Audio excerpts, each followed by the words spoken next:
The Case of Lady Sannox.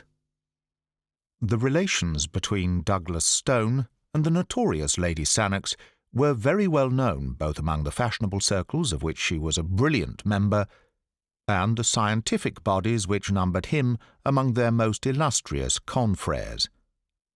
There was naturally, therefore, a very widespread interest when it was announced one morning that the lady had absolutely and forever taken the veil, and that the world would see her no more.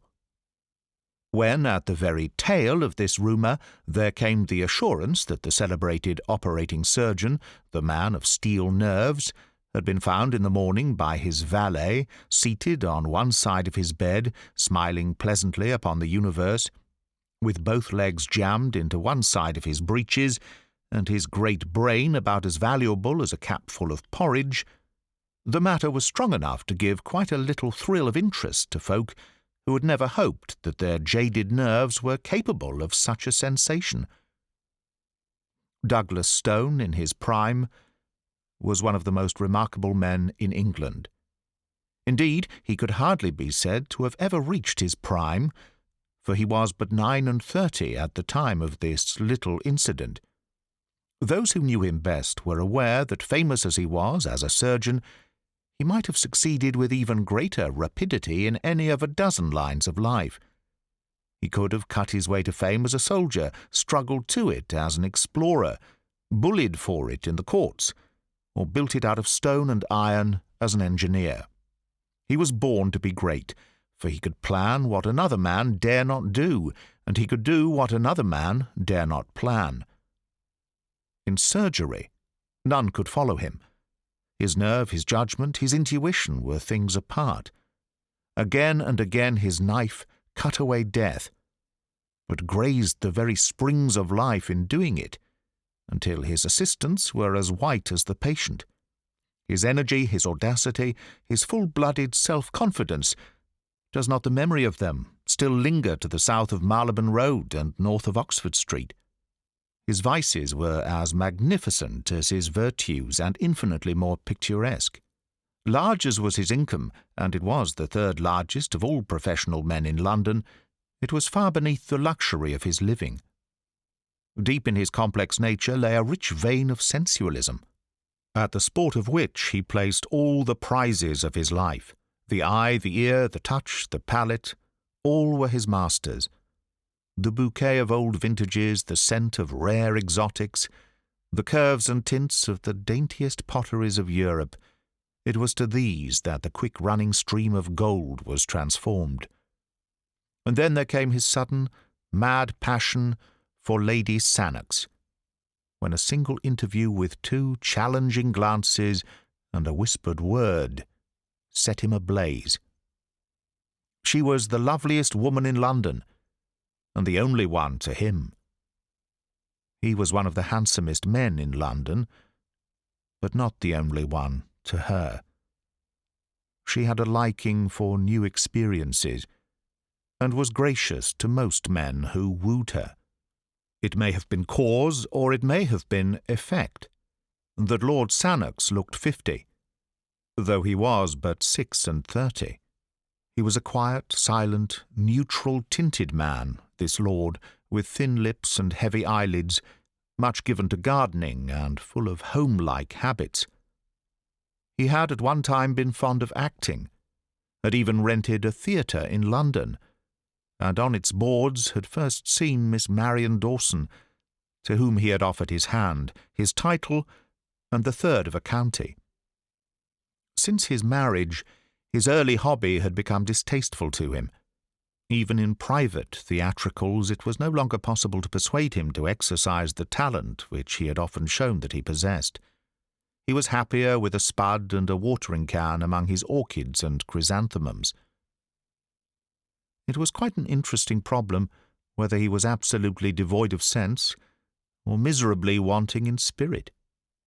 Did he know his lady's ways and condone them, or was he a mere blind, doting fool?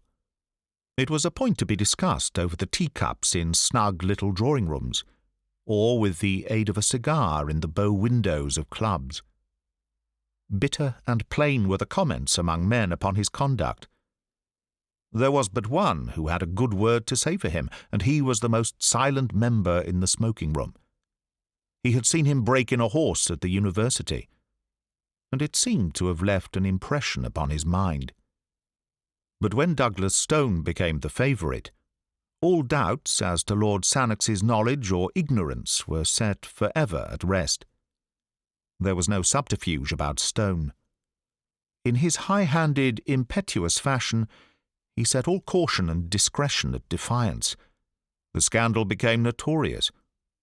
A learned body intimated that his name had been struck from the list of its vice-presidents. Two friends implored him to consider his professional credit. He cursed them all three, and spent 40 guineas on a bangle to take with him to the lady. He was at her house every evening, and she drove in his carriage in the afternoons. There was not an attempt on either side to conceal their relations, but there came, at last, a little incident to interrupt them. It was a dismal winter's night, very cold and gusty, with the wind whooping in the chimneys and blustering against the window-panes.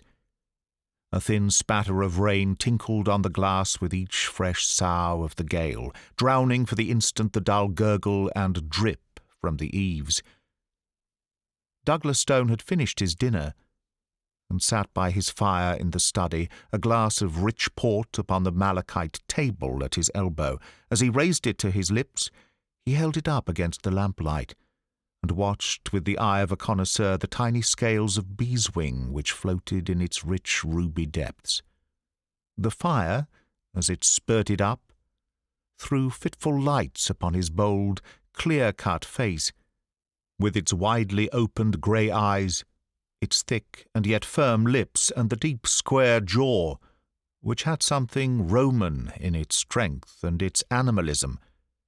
He smiled from time to time as he nestled back in his luxurious chair. Indeed, he had a right to feel well pleased, for, against the advice of 6 colleagues, he had performed an operation that day of which only 2 cases were on record, and the result had been brilliant beyond all expectation. No other man in London would have had the daring to plan or the skill to execute such a heroic measure. But he had promised Lady Sannox to see her that evening, and it was already 8:30. His hand was outstretched to the bell to order the carriage, when he heard the dull thud of the knocker. An instant later there was the shuffling of feet in the hall, and the sharp closing of a door. "A patient to see you, sir, in the consulting-room," said the butler. "About himself?" "No, sir, I think he wants you to go out." "It is too late," cried Douglas Stone peevishly. "I won't go. This is his card, sir." The butler presented it upon the gold salver which had been given to his master by the wife of a prime minister. "Hamil Ali, Smyrna." "The fellow is a Turk, I suppose." "Yes, sir. He seems as if he came from abroad, sir, and he's in a terrible way." "Tut, tut, I have an engagement. I must go somewhere else. But I'll see him. Show him in here, Pym."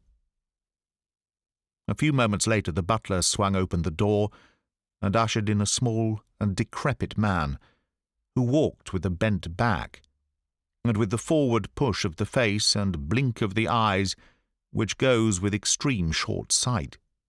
His face was swarthy, and his hair and beard of the deepest black. In one hand he held a turban of white muslin striped with red, in the other a small chamois leather bag. "Good evening," said Douglas Stone, when the butler had closed the door. "You speak English, I presume?" "Yes, sir. I am from Asia Minor, but I speak English when I speak slow." "You wanted me to go out, I understand." "Yes, sir. I wanted very much that you should see my wife." "I could come in the morning, but I have an engagement which prevents me from seeing your wife tonight." The Turk's answer was a singular one. He pulled the string which closed the mouth of the chamois leather bag, and poured a flood of gold onto the table. "There are £100 there," said he, and I promise you that it will not take you an hour. I have a cab ready at the door." Douglas Stone glanced at his watch. An hour would not make it too late to visit Lady Sannox. He had been there later, and the fee was an extraordinarily high one.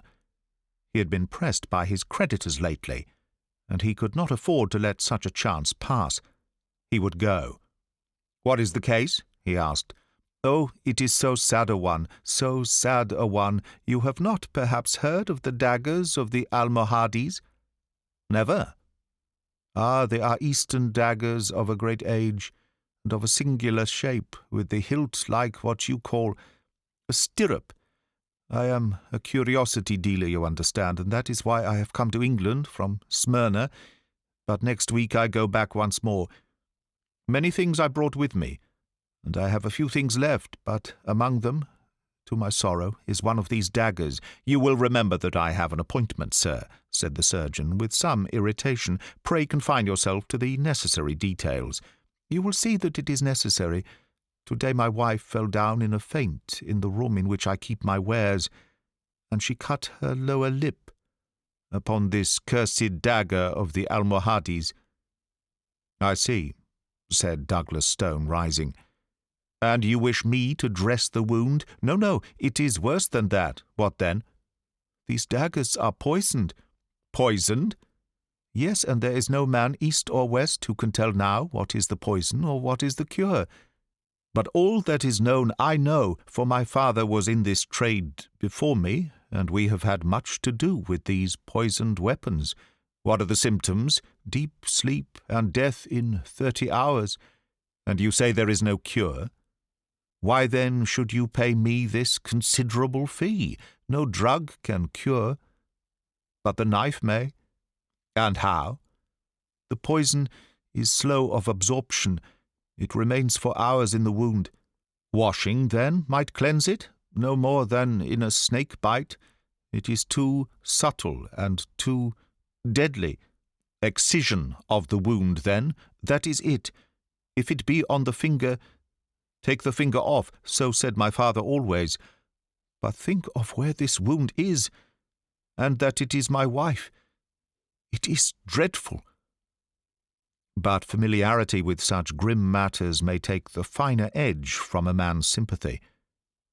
To Douglas Stone this was already an interesting case, and he brushed aside as irrelevant the feeble objections of the husband. "It appears to be that or nothing," said he brusquely. "It is better to lose a lip than a life." "Ah, yes, I know that you are right. Well, it is kismet, and it must be faced. I have the cab, and you will come with me and do this thing." Douglas Stone took his case of bistouries from a drawer, and placed it with a roll of bandage and a compress of lint in his pocket. He must waste no more time if he was to see Lady Sannox. "I am ready," said he, pulling on his overcoat. "Will you take a glass of wine before you go out into this cold air?"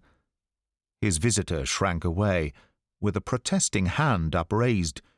"You forget that I am a Mussulman, and a true follower of the Prophet," said he. "But tell me, what is the bottle of green glass which you have placed in your pocket?" "It is chloroform." "Ah, that also is forbidden to us. It is a spirit, and we make no use of such things." "What? You would allow your wife to go through an operation without an anaesthetic?"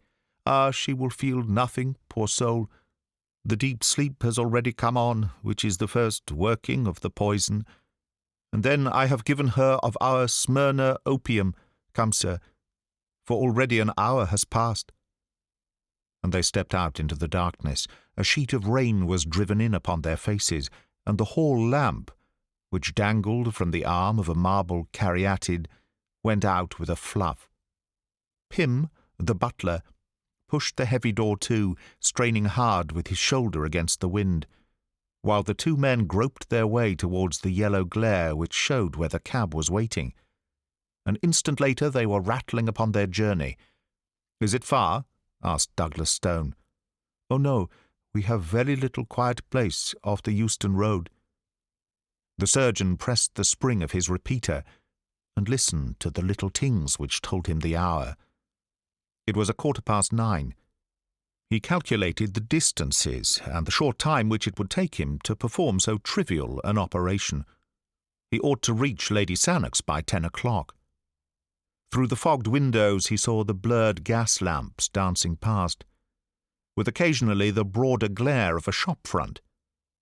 The rain was pelting and rattling upon the leathern top of the carriage, and the wheels swashed as they rolled through puddle and mud. Opposite to him, the white headgear of his companion gleamed faintly through the obscurity. The surgeon felt in his pockets and arranged his needles, his ligatures and his safety pins, that no time might be wasted when they arrived. He chafed with impatience and drummed his foot upon the floor. But the cab slowed down at last and pulled up. In an instant Douglas Stone was out, and the Smyrna merchant's toe was at his very heel. "You can wait," said he to the driver. It was a mean-looking house in a narrow and sordid street. The surgeon, who knew his London well, cast a swift glance into the shadows, but there was nothing distinctive. No shop, no movement, nothing but a double line of dull, flat-faced houses, a double stretch of wet flagstones which gleamed in the lamplight, and a double rush of water in the gutters which swirled and gurgled towards the sewer gratings. The door which faced them was blotched and discoloured, and a faint light in the fan-pane above it served to show the dust and the grime which covered it. Above, in one of the bedroom windows, there was a dull yellow glimmer. The merchant knocked loudly, and, as he turned his dark face towards the light, Douglas Stone could see that it was contracted with anxiety. A bolt was drawn, and an elderly woman with a taper stood in the doorway, shielding the thin flame with her gnarled hand. "Is all well?" gasped the merchant. "She is as you left her, sir. She has not spoken. No, she's in a deep sleep."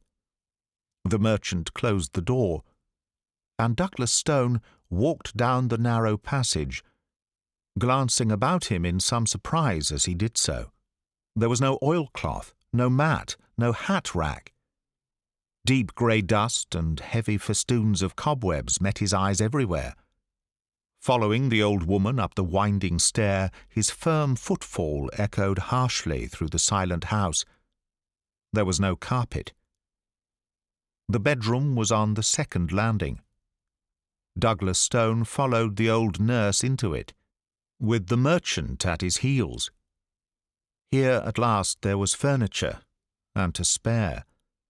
The floor was littered and the corners piled with Turkish cabinets, inlaid tables, coats of chainmail, strange pipes, and grotesque weapons. A single small lamp stood upon a bracket on the wall. Douglas Stone took it down, and picking his way among the lumber, walked over to a couch in the corner, on which lay a woman dressed in the Turkish fashion, with yashmak and veil. The lower part of the face was exposed, and the surgeon saw a jagged cut, which zigzagged along the border of the underlip. "You will forgive the yashmak," said the Turk.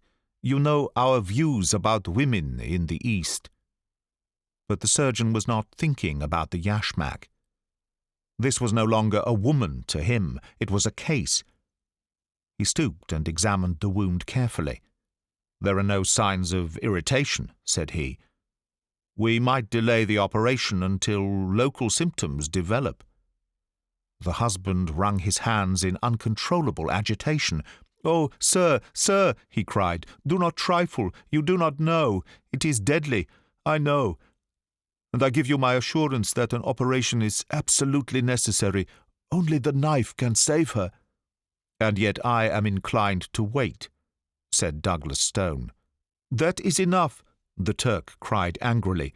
"Every minute is of importance, and I cannot stand here and see my wife allowed to sink. It only remains for me to give you my thanks for having come and to call in some other surgeon before it is too late." Douglas Stone hesitated. To refund that £100 was no pleasant matter. But of course, if he left the case, he must return the money. And if the Turk were right and the woman died, his position before a coroner might be an embarrassing one. "You have had personal experience of this poison?" he asked. "I have." "And you assure me that an operation is needful?" "I swear it, by all that I hold sacred." "The disfigurement will be frightful." "I can understand that the mouth will not be a pretty one to kiss." Douglas Stone turned fiercely upon the man. The speech was a brutal one. But the Turk has his own fashion of talk and of thought, and there was no time for wrangling. Douglas Stone drew a bistoury from his case, opened it, and felt the keen straight edge with his forefinger. Then he held the lamp closer to the bed. Two dark eyes were gazing up at him through the slit in the yashmak. They were all iris, and the pupil was hardly to be seen. "You have given her a very heavy dose of opium." "Yes, she has had a good dose." He glanced again at the dark eyes which looked straight at his own. They were dull and lustreless, but even as he gazed, a little shifting sparkle came into them, and the lips quivered. "She is not absolutely unconscious," said he. "Would it not be well to use the knife, while it will be painless?" The same thought had crossed the surgeon's mind. He grasped the wounded lip with his forceps, and with two swift cuts he took out a broad V-shaped piece. The woman sprang up on the couch with a dreadful gurgling scream. Her covering was torn from her face. It was a face that he knew. In spite of that protruding upper lip and that slobber of blood, it was a face that he knew. She kept on putting her hand up to the gap and screaming. Douglas Stone sat down at the foot of the couch with his knife and his forceps. The room was whirling round, and he had felt something go like a ripping seam behind his ear. A bystander would have said that his face was the more ghastly of the two. As in a dream, or as if he had been looking at something at the play, he was conscious that the Turk's hair and beard lay upon the table, and that Lord Sannox was leaning against the wall, with his hand to his side, laughing silently. The screams had died away now, and the dreadful head had dropped back again upon the pillow. But Douglas Stone still sat motionless, and Lord Sannox still chuckled quietly to himself. "It was really very necessary for Marian, this operation," said he. "Not physically, but morally, you know. Morally." Douglas Stone stooped forwards and began to play with the fringe of the coverlet. His knife tinkled down upon the ground, but he still held the forceps and something more. "I had long intended to make a little example," said Lord Sannox suavely. "Your note of Wednesday miscarried, and I have it here in my pocket-book. I took some pains in carrying out my idea. The wound, by the way, was from nothing more dangerous than my signet ring." He glanced keenly at his silent companion, and cocked the small revolver which he held in his coat pocket. But Douglas Stone was still picking at the coverlet. "You see, you have kept your appointment after all," said Lord Sannox. And at that Douglas Stone began to laugh. He laughed long and loudly. But Lord Sannox did not laugh now. Something like fear sharpened and hardened his features. He walked from the room, and he walked on tiptoe. The old woman was waiting outside. "Attend to your mistress when she awakes," said Lord Sannox. Then he went down to the street. The cab was at the door, and the driver raised his hand to his hat. "John," said Lord Sannox, "you will take the doctor home first. He will want leading downstairs, I think.